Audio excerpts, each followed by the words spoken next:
Well, Hoke, this week you had the nation's leading rushing attack, and Florida Atlantic has struggled to stop the run. They're ranked very low in the hundreds of FBS. Do you feel that's a good formula for winning? Run the ball. Absolutely. As an offensive lineman, hopefully that's the formula for us every week is, run the darn ball. They're a good team. I think some of those numbers can be a little misleading. They're really good up front. We're gonna have to execute well and play our brand of football. But I think that's the formula for us every week is run the ball, and it all starts up front with us. You all were just put on the Joe Moore Award watch list. That's a pretty prestigious award. Didn't Navy win that in 2019, Stress? No, we have not won it. Nope. Oh, Army won it last year. right. They Kind of, celebrated. They just celebrated it right before we beat them. yeah, right. And they didn't run the ball at all. Correct. But it's a prestigious award, and Navy obviously has been on the watch list before. But I mean, this was a unit that coming into the season was a question mark. How proud are you guys that you've gone from question mark to Joe Moore Award watch list? Yeah, it's a big deal for us. That is at the beginning of the year before camp, we write down all of our goals, and that was, we do personal, unit and team goals, and as unit number one, it was, Joe Moore. It's an absolute honor to us, and absolutely, and we totally understand. There was a lot of uncertainty about us to start the season. I'm beyond proud of, just the way we came together, and I think we played some really darn good football so far, and that's our plan to continue it. But it is absolutely a huge honor. We appreciate all the recognition we get, but there's more work to be done. I saw the video just now, or about 20 minutes ago, of Coach Newberry presenting Blake and announcing that he's a finalist for that very prestigious Campbell Award. How cool was that for you guys to be there to support Blake? Yeah, it's super cool. That's one of the most prestigious awards that you can get as a college football player. And I think that just represents Blake, who he is off the field, on the field. He's our leader. I'll follow him anywhere. And that was super cool. Be there to, witness the announcement that we got to celebrate with him. And Blake deserves the world. Everyone knows who he is on the field, but I think y'all have gotten to see a little bit who he is off the field too. But he's all that and even more. He's a phenomenal dude, phenomenal leader. He deserves the world, and I couldn't be more proud of him.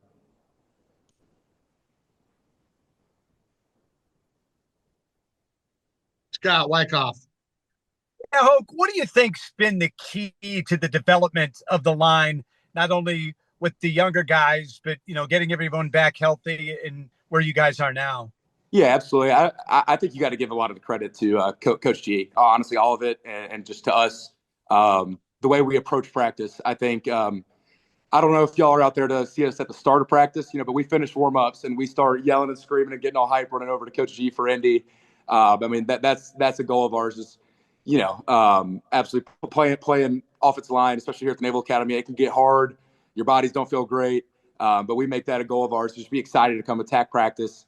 And I think that's just all the work and how much better we've gotten. I mean, we've gotten better week by week by week. I mean, starting back in spring ball. But you could just see the growth that we've had throughout the year.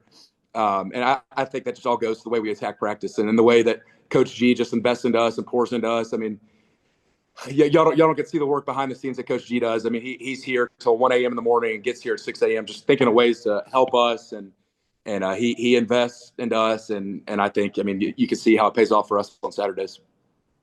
And what do you think the key is for you guys to take it to the next level now? Yeah, absolutely. I think it's all got to come together, right? I think it starts one with eliminating penalties. I'm guilty of it. I've had 2 holds this year. A lot of pre-snap stuff that we've had issues with, and a lot of that just needs to get eliminated. I think that's step one. And then step 2 is just taking it to the whole nother level from a physicality standpoint. We're going into week 7. We've had 2 bye weeks now. It's all got to come together for us. Everyone knows what we're doing. We know our assignments. We've seen just about every front and every blitz that a team can throw at us now. We've seen it all. We know the game plan. We know our rules. We know our assignments. And I think it needs to start up front just from a physicality standpoint coming off the ball. I think that's where we can definitely take it to the next level. And how cool is it that Coach Guillermo was the captain for the Clemson game during your bye week? It was really darn cool. That's what I was talking to him last Thursday, and he was just telling me he got to go do all that. And I know he had a super cool time. He was just telling us how cool, he has 3 young kids, and I know he showed us some pictures, and I know it was super, super, super cool for him to go back to his alma mater and for his kids to be able to experience that. And it's obviously super cool for to be able to play for someone who's gone through it and done it at an elite level. It's super cool for us. Absolutely. Thanks, Hoke. Yeah, thank you. Wyatt Kopelman. Hi, Hoke. You started all 6 games this season. Navy's offensive line has allowed the fewest sacks in the country, actually tied with 2 other teams. What do you think has made this group so reliable in protecting Blake? Yeah, I think first and foremost, I think you got to give a lot of credit to 11 for that. He's bailed me for sure out of at least 1 or 2 where I messed up my assignment and he bailed me out of it. But second of all, I think that goes a lot of credit to just schematic front. I mean, obviously it's tough, especially in 3rd and longs, to stay out of one-on-one scenarios. But a lot of the time we're doing full slide stuff, a lot of play action stuff, and that helps us a ton. But just again, like what I said earlier, is the way we attack practice. I mean, it's something we worked on a ton this summer, the ton in spring, ton in camp is getting better because we got to do it. That's something in the past. What my freshman year here, it's we didn't do much. We weren't just dropping back and having to pass protect going one-on-one. That's something we've taken personally and that we've had to grow on, and I think we've gotten a lot better on it. I know me especially, and especially the whole unit, just gotten a lot better on it. But having 11 back there definitely helps a lot. You mentioned the tireless effort Coach G puts in, whether it's 1 a.m. or even late at night. His unit has been a big reason for this offense's consistency, as you talked about running the ball as well. What have you taken from his approach that's helped shape how the offense operates as a whole? Yeah, we feed off his energy. I think just first and foremost, we take his passion and his love for the game of football. I mean, no one loves football the way he does. No one, pours as much out into it. I've been around a lot of coaches, and I believe all our coaches on staff work incredibly hard and pour out endlessly. But I think it'd be hard to find anyone in the country that works harder than Jay Guillermo. I mean, seriously, and that's something that bleeds into us, right? In that room and being around him, it just inspires us to for me as a player. I know Coach Cronick talks about it all the time. Is a player will play harder and will run through walls for you if the person coaching you will care for. If we know that the person coaching us cares for us, and that's something that we know from our entire staff. That starting from the top, from Coach New and Cronick, and then especially down to Coach Guillermo and Coach Lauren D. And I'll run through walls for those guys, and I know they do the same for me. And having started 3 games as a sophomore last season, what do you think changed for you personally this year to take that next step as a full-time starter and be able to work with anybody, no matter who's out there on a critical drive? Yeah, absolutely. I think having those 3 starts and just those reps under my belt last year gave me a ton of confidence coming into this year. Seeing that I can block, the best players in the country, playing Oklahoma, playing Army, playing ECU. I think playing those games just give me those reps and give me the confidence. It was huge for me. And so that was something that was emphasized to me this summer is I need to take the next step up, just as a leader. Obviously, Ben's the leader of our unit, and I've been charged with, being, his second in command. And I think that's something that me and Ben have taken very serious is, just it doesn't matter who we're playing next to. It doesn't matter if they're sophomores or freshmen or whatever. We're going to take them under our wing. We know how hard it is to play offensive line in the American Conference. And so I think just, taking them under our wing, and I think it's just taking us to a whole nother level as a unit too. It's just that leadership aspect. And also, playing those 3 games last year, it gave me a sense of what I really needed to work on in the off season to really take my game to another level too. Unfortunately I had a surgery in the off season and another injury, so I was a little banged up. So I spent a lot of time rehab, and that was something this summer that I spent a lot of time as I wanted to make myself bulletproof. I was kind of banged up a lot and didn't get to do any of spring ball last year. Didn't really do much from January till the summer, honestly. So spent a ton of time with Jim Barry and those guys downstairs in the training room. Those guys don't get enough credit at all. I mean, those guys are phenomenal. They're able to keep us on the field. And same with Coach K and the strength staff too. I mean, those guys are absolutely phenomenal. Those guys pour on to us, and I think that's a whole nother reason why I've been able to take my game to another level. Thank you. Thank you. Tim Nolan. Oh, back on Monday, Coach Newberry told us he feels that right now your team is upper middle of the pack in the American Conference. What did you make of that assessment? I think it's important for us, to hear the truth, and that's something that Coach knew. He's always going to keep it 100 with us. He's never going to sugarcoat it. He's going to tell us how he feels, and I think that's important for us. We're 6-0 right now, but we're nowhere to the level that we need to be. Obviously, being 6-0 and it's freaking awesome. It's exactly where we want to be, and it's like a dream come true for us. But it's just motivation that we're not complacent. I think it's the God's honest truth, but we know who we are and we know where we can be, and I think it gave us that motivation to really go into the bye week, go into the way we attack practice, to try and take it to the upper echelon, the best in the conference where I know we are capable of being. What does that upper echelon for Navy football in 2025 look like to you? I think it starts with us playing complementary football, and just executing on all fronts. I know there's a lot of meat left on the bone, especially for offense. There's a lot that we can do that we can execute better. I think it's just playing Navy football. It's playing that brand of just, most disciplined team in the country, no penalties. And we talk about something that really stuck out to me is that, like Coach New talked about, and that can really resonate with me, is like he wants us, like our brand of football, like playing with just our effort. Effort's something that's talked about all the time around here. A little 12-year-old kid flipping through TV on Saturdays, landed on a Navy game and just seeing how hard we play. We want them to inspire, because that's how I was as a kid, watching that 2019 Navy football team, watching Ford Higgins and those guys. And like, I was inspired by the way they played football. And that is something that I want to be, that's what I want to do to, a younger kid, just playing just inspired football, playing incredibly hard, playing disciplined, penalty free, execute on all fronts. And I think that's something we're very capable of doing. I love it. Hoke, I also want to give you a chance to clear your name because earlier this year, Ben Purvis said that at Rodizio Grill, you run up the check more than any other lineman. Do you refute that? How do you feel? Yeah. I mean, I think Ben is definitely would eat the most. That's who Ben is. Funny story about Ben. So Ben's getting married coming in May. And so, I'm fortunate enough, Ben's one of my best friends in the world. I'm one of his groomsmen. He and on his like wedding registry, it like has a little detail of all of his groomsmen. And he said, all the other, I think there's 10 of us or something, the other 9 guys, super cool, super nice things that was said about him. And on me, he said, at least Ben knows he'll be faster than one person on the altar. And I want to come up here and just absolutely say that it's false. I'm faster than Ben. You can look at the catapult numbers. I'm faster than Ben Purvis, and he eats more than me as well. I love it. Thanks, Hoke. Thank you, Tim. Hoke, for the Temple game, ESPN was in town to do a story on you and your mom and Mark Anthony Parker and his dad for a story around Veterans Day. How much has your mom meant to you as far as your development, the reason you wanted to come to Navy? Obviously, you wanted to play football, but I'm sure she was a part of the reason you wanted to come to Navy as well.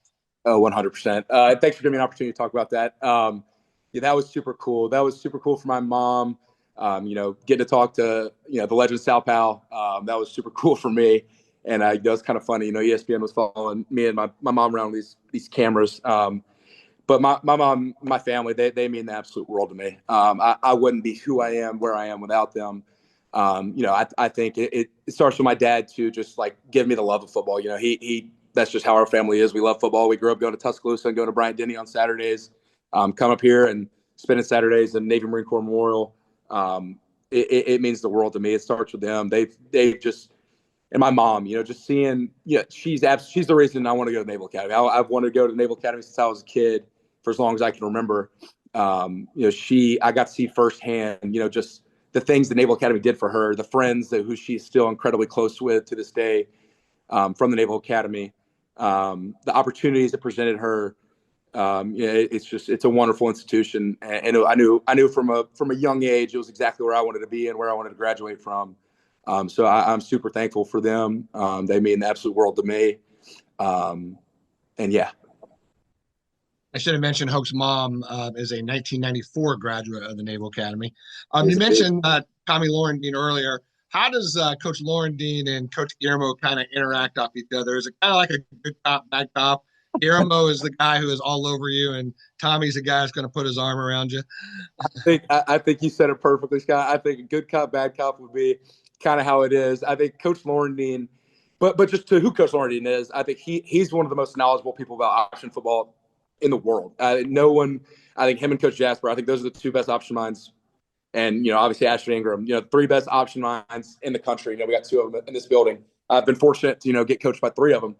Coach Norndine is just a phenomenal man, first and foremost. He's a great father, great husband. I would like to be like Coach Norndine when I grow up. He's a phenomenal dude. He pours out into us, and you've seen it firsthand. Coach G can get on to us, and Coach Nordine's the first person to put his arm around your back and tell you he loves you. But Coach G always does the same as well. But yeah, Coach Nordine's phenomenal. Absolutely love being around. He's a phenomenal guy to be around with and to joke with and chop it up with. He's a joy to be around. And then my third question is, how much do you pay attention to social media? Or do you ignore it, or do you see, people saying, does that keep you humble with people saying Navy's going to lose 4 of their last 6, 5 of their last 6, 6 of their last 6? Or how do you handle that stuff? Yeah, I mean, we see it. I see it personally. I don't think much into it. I kind of see it and kind of laugh at it. We're 6-0. We're one of the 6 remaining teams in the country who is 6-0. I think we've got a really good football team who can be playing football for a long time. This season we see it, but it's just noise. That's all it is. The good and the positive. You take it with a grain of salt, right? Obviously, we love the recognition, but we enjoy the hate too. It's fuel to the fire, and it inspires us to work harder. I think we got 11 at quarterback who should be getting some recognition for Heisman votes, and I think people will start to realize that here shortly. But you take it with a grain of salt, the good and the bad. Thank you. Thank you. Thanks. That is exactly what I was just going to ask you. Blake, nobody's mentioning Blake at all in the Heisman conversation in a year that there's really no front runner. He's putting up spectacular numbers. He's making winning football plays like he did against Temple. Do you all kind of take it as disrespect that your quarterback who's leading the team to a 6-0 start is not even, nobody even thinks he's worth putting in the conversation? Yeah, absolutely. I think, Blake does get a ton of recognition, at least inside these buildings and outside of it. But I think, as one of the best players in college football, that's who Blake Horvath is. And if that's what, if the award's given to someone, who means the most to a football team, is the best player in college football, then I think 11 should be definitely getting considered for that.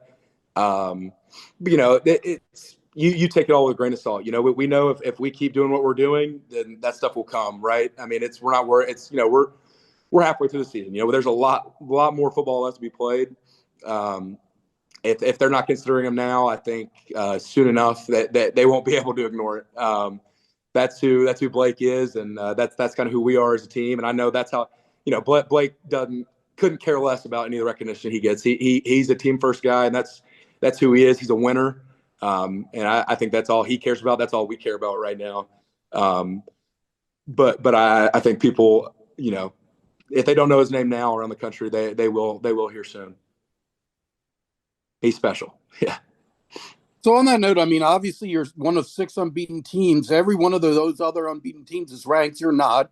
You're you end up like 30th if you go count on the others receiving votes. I think after you beat Temple, they did a probability of percentage of which unbeaten team in the American would win the conference, and Navy was last among Memphis and South Florida and Tulane and you do also. Now I'm sure that changed with Memphis getting upset by UAB, but I mean, what is with this disrespect of Navy football? Yeah, that's a good question, Wags. Like I said, it adds fuel to the fire. I mean, you take it with a grain of salt. You can't get too worked up over it because it's all noise. It's all noise. None of those people who are voting are in this building, and we know what we have here. And that's a goal of ours is to win the conference and be playing the college football playoff. And I think we got the team to do it. We've got the guys who can do it. We've got the coaches who can do it. Us in this building we believe we can. We've proven that we can beat the best in the country. But it all starts with going 1-0. Like you said, you saw on Saturday with UAB upset Memphis. I mean, this conference, anyone can beat anyone. It's you got to play your best brand of football every single Saturday, anyone can beat you. We're not looking to the future. We're focused on FAU this week. those boys from Boca, they're a good football team. And we got to play really well to beat them. And so we're focused on going 1-0, and the rest will happen. The good, the rest that'll come with it. Thank you, Hoke. Appreciate you. Thank you, X. Wyckoff. To that end, Hoke, what have you seen on film from this defense, especially the front for Florida Atlantic? Yeah, they're a good football team. Just watching tape, I've watched a lot of them playing Rice. Because obviously they run some similar stuff that we do. We think we're going to get an odd front. They got a really good nose guard. I think they're really deep too. They've got their starters are really good football players, and their backups are really good football players. They rotate them. I think the way we compared it, they're a similar front to that of Tulsa, and Tulsa was a really darn good D line. That was the best D line. Was the ones from Tulsa, and I think they're very similar to that. They get off the ball hard. They're very physical. They play with great hands. It's going to be a challenge for us up front, and we got to play really well. You mentioned before the pre-snap penalties. For you specifically, what is it that you do, or maybe the lack of focus, that causes you to maybe have a pre-snap penalty that you can work on and get that and put that behind you? Yeah. It's hard. Some of the stuff, we have 2 plays in. So some of our stuff is we'll have 2 plays called, stuff like that. And then, so sometimes you're just thinking too much, right? To put it as simple as that, sometimes you're thinking too much, and then all of a sudden Blake's in his cadence and you're thinking, oh gosh, I got to come off the football. But that's when we talked about that Coach Newberry said a million times is breathe, focus, explode, right? Like I said, it's week 6 of the season. I'm a junior. I think, the O-line as well. We know our assignment and we know what we're doing. So I think that's something that I try and do pre-snap. We get the call, get on the ball, look around, ID the front. If we're in any combinations, I'll tell, whoever's next to me, whatever combination we're in, whatever the call is. And then you got it. It's locked in. You breathe, you focus. And then, when Blake gets in his cadence, mine goes off. And you just come off the ball, and that's as simple as that. Thanks a lot, Hope. Thanks, Scott. Wyatt. Hoke, you mentioned the exemplary kind of football that you want this team beyond the offensive line to put on for any 12-year-old or the next generation watching Navy football across the country. But for you personally, when did you start watching Navy football, and how often did you do that as a kid? Yeah, I can remember watching Navy football for as long as I can remember. I remember watching, Army Navy games in the snow. I remember watching Keenan run wild. I remember watching Zach Abey and all those guys.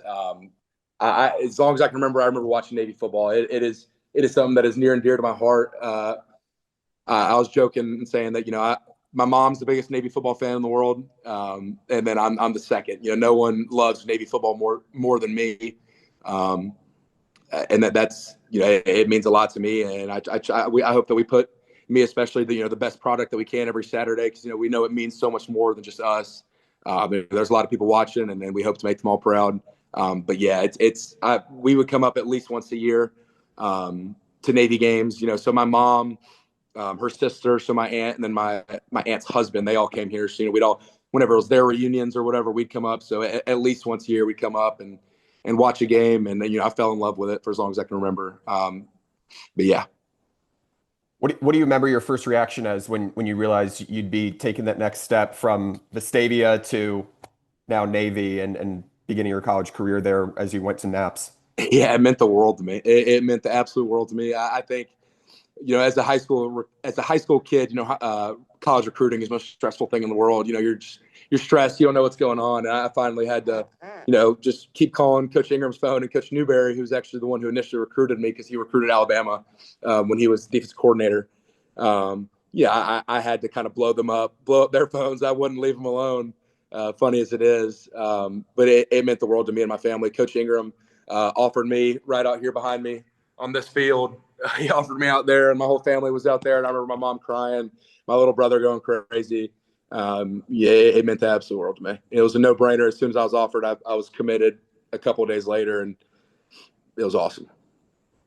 Having come through Naps yourself, do you find now you're mentoring younger guys who are following a similar path into the program, whether it's the third string on the offensive line or even on the other side of the ball that has a blend of experience now? Yeah, absolutely. So are you asking like about Naps specifically? Yeah, just as they Yeah. come out of naps and actually move into the depth chart. Yeah, I think first and foremost, Naps is an unbelievable experience. It's funny, in the off season, in January and February, I think every single weekend for about 6 weeks straight, I was eating dinner with recruits and their families, helping Coach G with all that, and just getting to talk to these recruits. And it's funny, I've the ones that are committed and or that are at Naps here or that are freshmen, some sophomores out here that I help recruit. It's kind of funny. But just seeing their development from Naps and to now, it's super cool. Seeing these high school kids that I remember sitting right out there eating dinner with, trying to convince them to come join the brotherhood. Now that they're here, and a lot of them are playing now on Saturdays, and it's really darn cool. Naps for me was a phenomenal experience. It was some tough days, some long days, but I honestly I think I would have failed out of the Naval Academy. I definitely wouldn't have been able to. I was fortunate enough to be able to play a little bit as a freshman and travel. I definitely wouldn't have been able to do that. Naps was a phenomenal experience for me. Coach Chev and those guys over there do a phenomenal job. Good luck this week. Thank you, Wyatt. Tim. Oh, just one more from me. Do you almost, as a leader of this team, view it as a blessing in disguise that, yeah, you're unbeaten, yes, you're 6-0, but you still have something to prove to the rest of the nation, especially the bigger picture? Yeah, absolutely, absolutely. That's like I said, and like you said, we're 6-0, but we've got a lot left to prove. There's still, again, it's all noise, but a lot of people that don't believe in us, and we're fine with that because we know, what we're capable of. All the guys inside this building, we believe we're capable of something really special, and then that's really what we're trying to do. That's all we're trying to do. I know. This Saturday we have a chance to do something that hadn't been done since like 1950s. Win 10 straight games. I don't think that hadn't happened since 1951 or something. Strauss can attest to that. And then some, yes. We have a chance to write history. That's all we're trying to do. We're trying to go 1-0, and I think to be, the goal is to be considered, one of the best Navy football teams ever. That's something all I've ever dreamed of doing. It's something we have a chance of doing.